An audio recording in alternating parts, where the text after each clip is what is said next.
You never could hold on to something real, could you, Ethan? Veronica sneered, her voice sugar-laced venom echoing across the ballroom. Another event, another woman on your arm? Tell me, did this one cost more or less than the last contract actress? Laughter rippled through the crowd as Ethan's jaw clenched. He didn't flinch, but inside something cracked. She was supposed to be his fake girlfriend, but after one cruel headline shattered her dream, she broke quietly, alone, until he found her on a rooftop, sobbing beside a cracked mirror. And what he said next changed everything.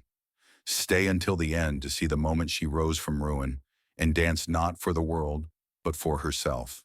The spotlight didn't bother Ethan Calloway, not anymore. He stood beneath a barrage of flashing cameras and noise inside the grand atrium of the Solstice Ballroom, the venue gleaming in polished marble and sharp expectations. It was Hale and Crown Media's 10-year anniversary, and Ethan, CEO, image maker, king of crafted perception, was exactly where he was supposed to be. Microphones were thrust forward, questions volleyed from reporters about upcoming partnerships, streaming ventures, tech acquisitions. He responded with his trademark charm, measured, smooth, untouchable. And then she spoke. Veronica Steele, his ex-fiancée, now a media mogul in her own right. Elegant, commanding, dangerous in heels sharper than most contracts. She stepped forward like she owned the floor, her red gown trailing drama behind her. Lifting a mic with the poise of a queen delivering a blow, she smiled. Maybe this year, she said sweetly, her voice dripping with malice, you'll bring a real girlfriend, not another contract actress dripping in borrowed jewels. The room froze, then erupted into polite, scandal-thirsty laughter. Ethan's smile didn't falter, not externally, but inside something fractured. He felt it, like a splinter driven deep into old wounds that had never truly healed. Veronica always knew how to strike where it would sting. After the event, Ethan left early, his usual precision replaced by silence. He dismissed his driver, loosened his tie, and took the wheel himself. For hours, he drove aimlessly through the skeletal streets of Los Angeles, his city of glass and ghosts. He didn't even realize where he was headed until he turned down an old sycamore-lined street in West LA. It was quiet here, the kind of quiet money couldn't buy. That's when he saw it, an aging ballet studio tucked between forgotten cafes and boarded-up stores. The gold lettering above the door was faded, its windows dusty, a relic of something that once mattered. Something stirred inside him. He parked and stepped closer. Behind the fog glass, a woman moved. She wore gray sweats, her hair pulled up loosely. At first, she was just cleaning, wiping down the wall-length mirror with slow, tired strokes. But then, something shifted. She lifted her arms, graceful, intentional, like muscle memory reawakening from a long sleep. Her body arched with quiet strength, one foot extended into a flawless line. In that suspended moment, she wasn't a cleaner. She was a dancer, a ghost of brilliance still burning. Clara Marin. She didn't know she was being watched. And Ethan Calloway, master of optics, manipulator of stories, stood frozen in the dark, completely unprepared for what he saw. She wasn't performing. She was remembering who she used to be. And somehow, so was he. She wasn't what he was looking for. That much Ethan Calloway knew the second he stepped through the rusted door of the forgotten studio. She wore no glamour, just worn-out sweats, hair twisted into a loose knot, and shadows under her eyes that hinted at exhaustion older than her years. But when she moved, just once, just briefly, it was like the air bent around her. No music, no audience, no spotlight, just Clara Marin, and something sacred that stirred in the silence. Ethan had spent his life controlling headlines, sculpting image from chaos. But this wasn't a performance. It was truth in motion. He didn't waste time. I need a girlfriend, he said. She flinched, frowning. We're closed. I'm not here for a class. She finally turned, eyes wary but sharp. I don't do private dances. It's not that kind of offer. There was a pause, the kind that usually comes before doors slam shut. But this one hovered. Why me? She asked. Because you're not rehearsed, Ethan replied. You're real, and that's what I need. Her arms crossed. Her defenses rose. He stepped forward, calm and deliberate. Just for one night, a gala. I need someone who doesn't look like PR spin. I need someone the press wouldn't expect and can't ignore. She stared at him, silent. Then finally, on three conditions. One, no real name exposure. I'm Clara, but I'm not Clara Marin. Not to them. Two, no ballet world involvement. I don't want cameras asking about old stages and scandals. Three, you don't get to paint this like redemption through a man. I'm not a fairy tale, Mr. Calloway. Ethan didn't flinch. Deal. The transformation began quietly. She didn't enter showrooms with flair. She walked in like someone used to blending into wallpaper. But as stylists pulled dresses across her frame and makeup artists experimented with palettes, something subtle began to shift. Clara didn't become someone else. She reclaimed fragments she'd buried. And Ethan, he watched her rediscover herself. She asked questions like a professional. What color matches the brand's theme? What neckline photographs well? But he noticed the small things, the way she tugged at the hem of her borrowed gown when she thought no one was looking, the way she adjusted her posture when the room turned too quiet. In public, she played the role perfectly. In private, she remained quiet, observant. And then one morning, as he prepared for another media rehearsal, she stepped in front of him, reached up and straightened his tie. She didn't say anything, just smoothed the knot with a gentle, almost unthinking gesture. It wasn't dramatic, it wasn't flirtation. It was care, small, precise, unspoken. And that somehow hit deeper than charm ever could. She noticed him too, the way he stopped looking at his phone when she entered a room, the way his voice softened when they talked about anything that wasn't business. They weren't lovers. They weren't even friends, not yet. But the space between them was changing, like the stillness before music begins. And Clara, she wasn't pretending. She didn't just arrive. She entered, like moonlight poured into human form. Clara Marin descended the marble staircase of the Astoria Grand Hotel with the kind of poise that didn't scream for attention, but demanded it all the same. Draped in a midnight blue silk gown, her hair swept into a soft bun, she looked nothing like the woman Ethan had found in a dusty studio weeks before. Yet somehow, she was exactly the same. Stillness followed her steps. Heads turned. Conversations paused. The orchestra faltered for half a beat. At the base of the staircase, Ethan waited, dressed in a tailored black suit, his expression unreadable. But as Clara reached him and gently took his arm, even he couldn't hide the way his breath caught. They didn't speak. They didn't need to. Every camera in the room angled toward them. Every whisper bent their way. And from the far end of the ballroom, Veronica Steele stood with a martini in hand, her smirk stiffening with every elegant step Clara took. Later, in the corridor lined with vintage portraits and polished gold sconces, Veronica intercepted Ethan like a shadow slipping through silk. "You chose her?" she said through a thin-lipped smile, swirling her drink. "You remember Clara Marin," Ethan replied, his tone cool. "The dancer your media team tried to erase?" Veronica's laugh was light and cruel. "She's a disaster waiting to happen. One photo, one whisper, and boom, scandal all over again. Do you really think she's worth it?" Ethan's gaze didn't shift. "She spoke, Veronica, and the world punished her for it. But I won't." Veronica's smile faltered, just slightly. "You're going to regret this. Only if I stay silent." And with that, Ethan turned his back on the woman who once held his heart and walked toward the woman who held something far rarer: truth. That night, long after the gala lights had dimmed and the headlines had begun to spin, Clara stood barefoot on the rooftop of Callaway Tower. Above them, string lights swayed gently in the night breeze. The stars blinked in silence over the Los Angeles skyline. A small polished wooden platform sat beneath a brass-framed mirror just to the side, and beside it, delicately wrapped in velvet, rested an old pair of point shoes. Her point shoes. Ethan stepped back, letting the moment belong to her. She knelt beside them, fingers brushing over the faded satin and worn ribbons. Her breath caught. "How?" "I asked around," Ethan said softly. "Your old wardrobe mistress still had them boxed away." I thought maybe you weren't done with them yet. Clara sat in silence, then lifted one shoe into her lap. The frayed fabric whispered of stages long past, of spotlights lost, of dreams left in storage. And then, without a word, she began to lace them on. She stood slowly, stretching into the stance she once held as second skin. Her balance wavered, her muscles strained. But then, she rose, not for applause, not for reputation, just to remember.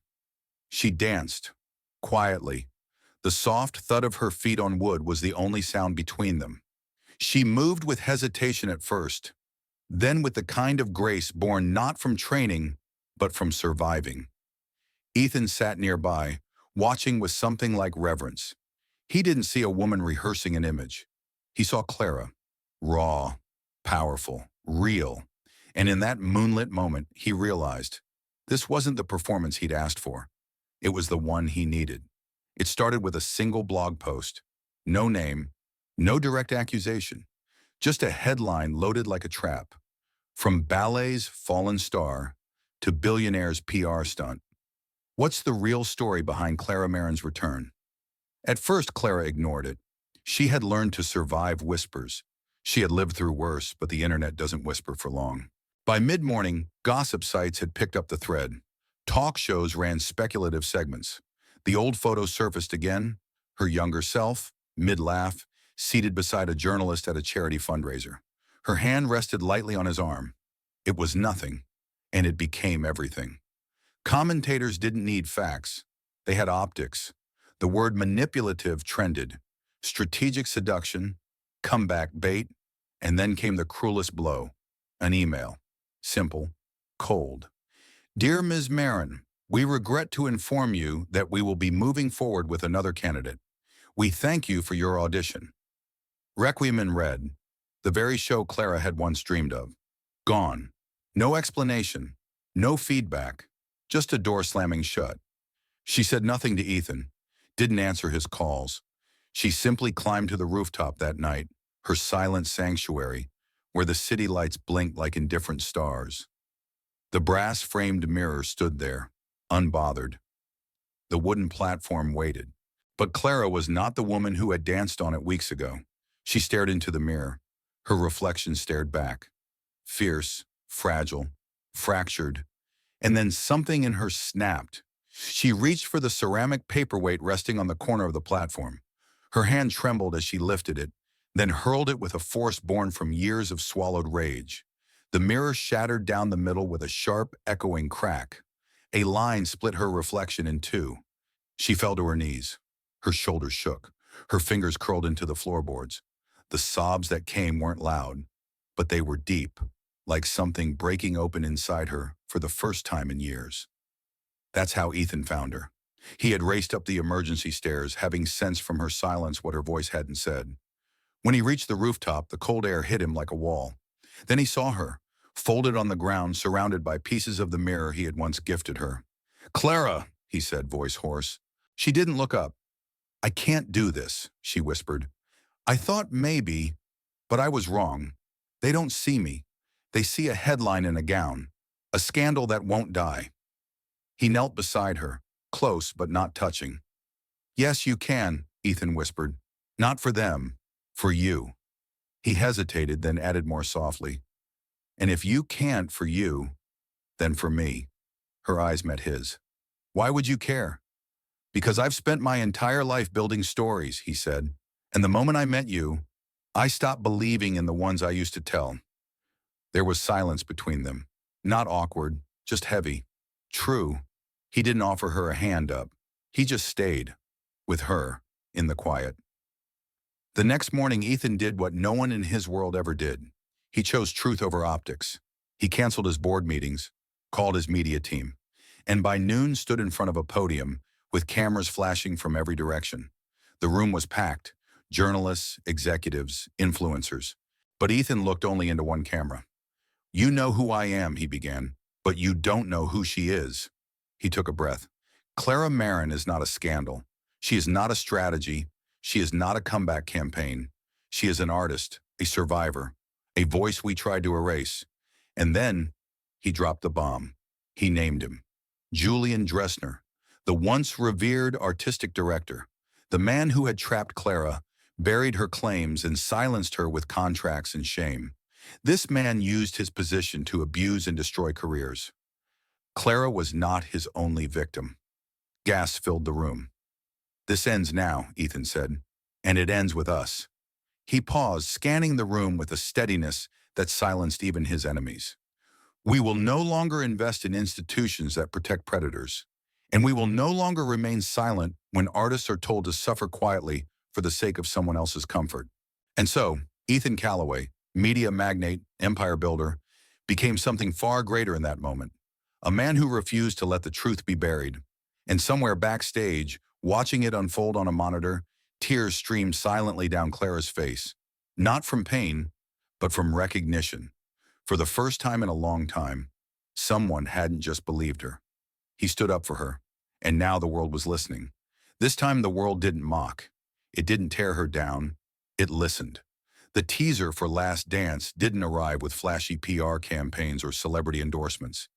It was uploaded quietly to Hail Media's platforms with only a single caption. What if the truth was never gone, just waiting to be heard? The video opened in black and white. Clara Marin, rooftop, barefoot, wind curling around her. She stretched in silence, tying the ribbons of her worn point shoes. A slow exhale fogged the mirror beside her. Then came her voice, quiet but unwavering. "I wasn't trying to be famous. I just wanted to feel the music again." And that was all it took. The internet, once merciless, paused. Something in that moment, intimate, unscripted, ignited not outrage but recognition. Artists began reposting the clip. Dancers, musicians, writers. Then came survivors. Women, men, people who had once been silenced, erased, doubted. They shared her video with notes like, "She danced for all of us. She didn't need the stage. She became the story." Clara's name was no longer trending alongside scandal. It was trending alongside courage. A week later, the open-air amphitheater, built in just 14 days, sat atop a hill overlooking the glowing Los Angeles skyline.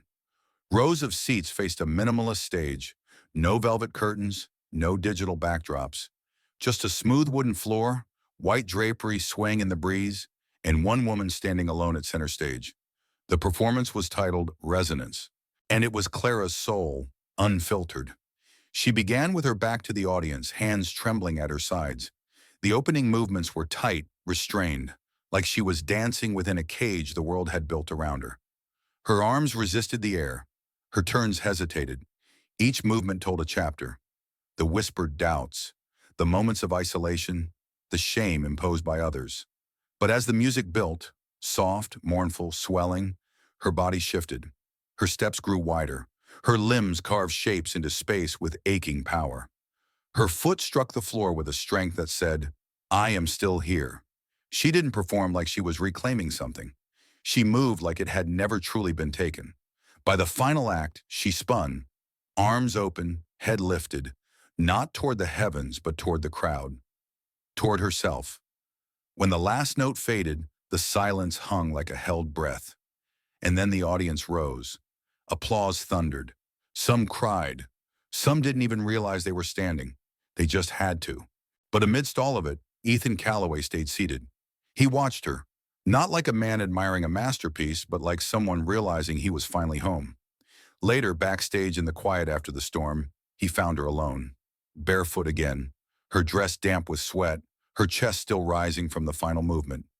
She turned as he approached, the shadow of disbelief still flickering in her eyes. "I didn't think they'd stand," she said quietly. "They didn't have a choice," Ethan replied.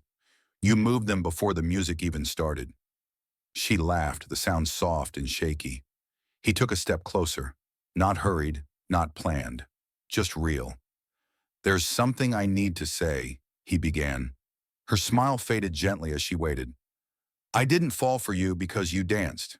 I fell because you stood." Clara's brow creased. Her throat moved, but no sound came. "When they tried to erase you, you refused to vanish. When they twisted your truth, you whispered it louder. You didn't wait to be rescued. You rose." His voice faltered, but he kept going. And if you ever leap again, I want to be the one lucky enough to be standing right below. There was no grand gesture, no ring box, no stage lights, just moonlight, just them, just truth. Clara blinked, tears catching in her lashes, but they didn't fall. She stepped toward him, no choreography, no audience. And then, with one hand on his chest and the other holding his gaze, she said, "Then don't ever look away. Not when I fall, not when I rise." He nodded, and together they stood in silence, overlooking the city that had once tried to bury her name. Now it spoke it with reverence. The offer on the table would have made headlines. $1 billion media merger, full acquisition, Hale Media absorbed into one of the largest conglomerates in the country. The board called it a golden exit. Advisors said he'd never get another opportunity like it. All Ethan had to do was say yes, but he didn't. He walked into the boardroom that morning, calm, deliberate, and stunned everyone with a simple sentence. "I'm turning it down." Gasps followed, a silence that felt like dropped glass. He looked around the room of executives, then said, "Hale Media was never supposed to become a machine for image control. We were meant to tell stories, to honor truth, and I won't sell that for a few more zeros on a check." Then he added something that silenced even the skeptics. "Instead, we're building something new." That afternoon, the press release went live. The Clara Marin Institute for Performing Arts, a haven for dancers, musicians, writers, and performers who had been told their voices were too much, their dreams impractical, or their stories inconvenient. It wasn't just a school. It was a sanctuary, a place where no one would be erased for daring to feel deeply, speak honestly, or rise again after a fall. The announcement went viral within hours, not as a publicity stunt, but as a cultural shift. People from all walks of life wrote in, asking how to help, how to enroll, how to rebuild. That night, long after the applause and press had faded into quiet, Ethan met Clara on the rooftop of their old sanctuary. The mirror had been repaired. Her shoes sat beside the platform. But tonight, the wind didn't carry memory. It carried promise. Clara stood by the edge, hair lifted by the breeze, staring out at the skyline. She turned as Ethan approached, hands in his pockets, a nervous smile flickering across his face. "You turned down $1 billion, she said softly. He nodded. "I didn't want to build someone else's empire. I wanted to build ours." Clara blinked, her throat tightening. "You didn't have to do that for me." He stepped closer. "I didn't do it for you. I did it because of you." From behind his back, he pulled out a small velvet box. He didn't drop to one knee right away. He just looked at her, fully, tenderly. "This isn't a performance. It's a beginning." Then gently he knelt, not as a rescuer, not as a symbol, but as a man choosing a woman who never needed saving. He opened the box. Inside, a ring. Simple, elegant, a golden ballerina wrapped around the band, arms lifted, captured mid-leap. "Clara Marin," he said, "I don't want to complete you. You were never incomplete, but I want to walk beside you for whatever comes next.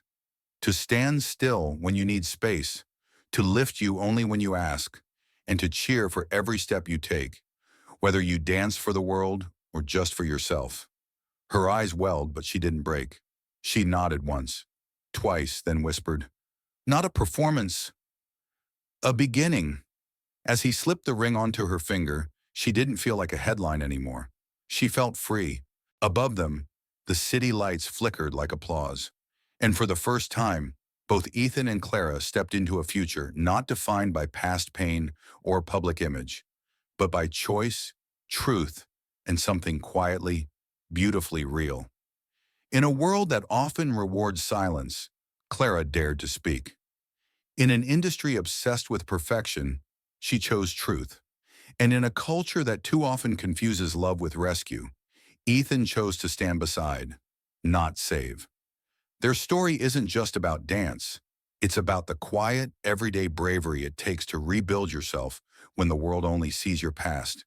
It's about what happens when someone believes in your voice, not to amplify it, but to remind you it was always powerful on its own. Today, many people, young and old, are still told they're too much or not enough. Clara's journey is a reminder that it's never too late to reclaim your stage, no matter what it looks like. Whether you're 18 or 81, maybe you've faced something similar. Maybe your story was rewritten by someone else. Maybe you've had to start over when no one clapped for your comeback. We'd love to hear from you. Have you ever risen from something that tried to define you? Do you believe healing can come from art, love, or even the simple act of being seen? Comment below. We read everyone. Your voice matters here. If this story moved you, please like, subscribe, and tap the bell for more from Warm Soul Stories. We share tales that don't just entertain, but remind you, you're not alone. You're not broken. And your next leap? It might be the one that changes everything. Thank you for being part of this journey. See you in the next story.